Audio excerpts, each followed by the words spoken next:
सध्या जो राष्ट्रवादी काँग्रेसमध्ये वाद सुरू आहे त्या संदर्भात सुनील तटकरे बोलतायत. आपण थेट जाऊया.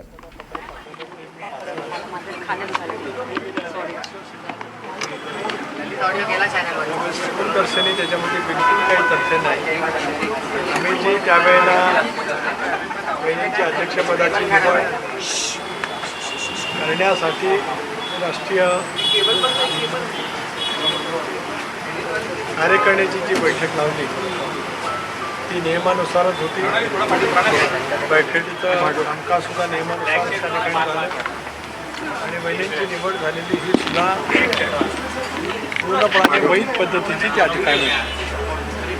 तथापि त्यांनी दिलेलं जे काही आज नोटीस आहे त्यांची कोरची बैठक लवकरच होईल.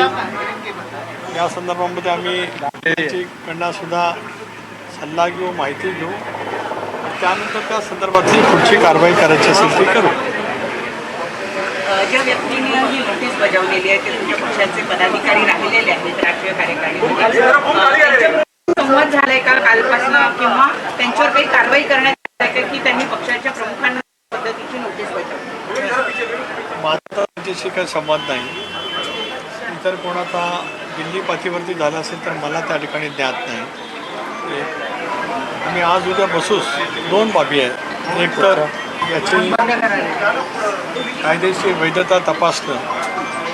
मी मगाचपासून ते सांगतोय की मला स्वतःला सकृतदर्शनी याच्यामध्ये बिलकुल काही तथ्य नाही. आम्ही केलेली प्रक्रिया ही अत्यंत घटनेनुसार आणि कायद्यानुसारच पक्षाच्या आहे, पक्षाने केलेल्या नियमानुसारच आहे असं माझं ठामपणाचं मत आहे. त्यानंतर आम्ही एकत्रितपणाने बसून त्यांनी राष्ट्रीय अध्यक्षांच्या निवडीच्याबद्दल जे काही पत्र दिलेलं आहे त्या संदर्भामध्ये नेमकं शिस्तभंग किंवा काय हा सुद्धा निर्णय पक्षाच्या कोर ग्रुपमध्ये बसून आम्ही त्या संदर्भात नक्कीच त्या ठिकाणी करतो.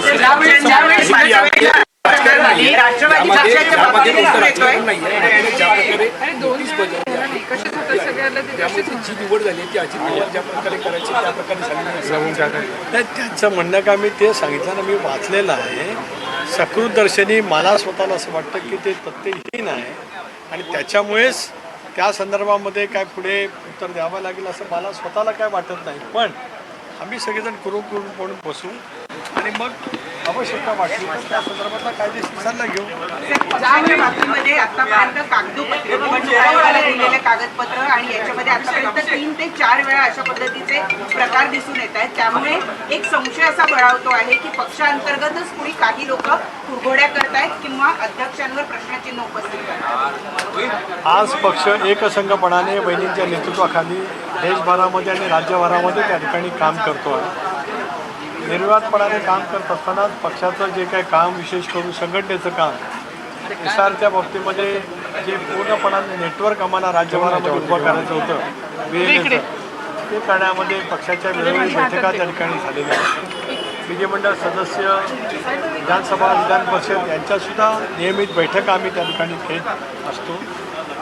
सर्वांचे नेते आधारस्तंभ स्वर्गीय अजितदादा 22 जुलैला त्यांचा जन्मदिवस, दुर्दैवाने त्यांची जयंती साजरी करण्याची वेळ नियतीने आमच्यावरती आली. त्या दृष्टिकोनातून सुद्धा राज्यभर कार्यक्रम संबंध राज्यभरामध्ये देशभरामध्ये दादांनी त्यांच्या कर्तृत्वातून मेहनतीतून जी काय प्रचंड क्षमतेतून प्रतिमा तयार केलेली होती. आज दादा आमच्यामध्ये नाही हे आम्हाला सहनही होत त्या ठिकाणी नाही.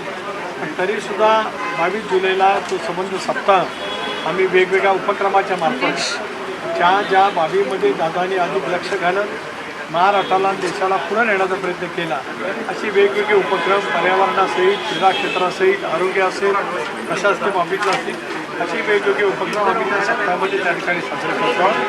पक्ष एकसंघपणाने वाटचाल करतो. 22 तारखेला तुम्ही अजितदादांच्या जयंतीनिमित्त सप्ताह साजरा करणार आहात. त्यापूर्वी अशा पद्धतीचे वाद हे चौकाट्यावर आणून जाणीवपूर्वक पक्षाला कुणी बदनाम करताय. एक असं आहे की कुणी एखादी व्यक्ती त्या संदर्भात पत्र लिहिते याचा अर्थ पक्षामध्ये कुठेतरी असंतोष आहे असं मानणं चुकीचं आहे. पण एका व्यक्तीचं मत म्हणजे पक्ष नाही. पक्षाच्या भूमिकेतून त्या ठिकाणी वाटतं. विशेष करून बहिणींच्या नेतृत्वाखाली एकसंघपणाने पक्ष त्या ठिकाणी योग्य पद्धतीने वाटचाल करतो आहे. उद्याच्या भवितव्याच्या कालावधीमध्ये सुद्धा ज्या वेळेला आम्ही काम करत असतो त्यावेळेला जिल्हा स्तरावरती राज्य पातळीवरती वेगवेगळ्या सूचना येत असतात. त्या सूचना आहेत याचा अर्थ काहीतरी वेगळं असं मानण्याचं काही कारण नाही. एखादा उपक्रम साजरा करताना, एखादा कार्यक्रम करत असताना काही वेगवेगळ्या पैकी मतं त्या ठिकाणी मांडली जात असतात. पक्ष आमचा हा लोकशाही माध्यमातून त्या ठिकाणी चालत असतो. त्या पद्धतीने पुढच्या कालावधीमध्ये आम्ही काम करत राहू. सर 2 अधिवेशनं झाली, अर्थ खातं राष्ट्रवादीला कधी निवड मिळणार? करण्यात आली तेव्हा तुमची आणि प्रफुल्ल पटेल यांचीही निवड करण्यात आली. मात्र प्रश्नचिन्ह हा फक्त सुनेत्राताईंच्या पदावरती काय येतोय हा देखील प्रश्न उपस्थित होतो. एक असं आहे की मी जी नोटीस वाचली त्याच्यामध्ये वहिनींनाही नोटीस आहे आणि कार्याध्यक्ष प्रफुल्लबाईंना सुद्धा.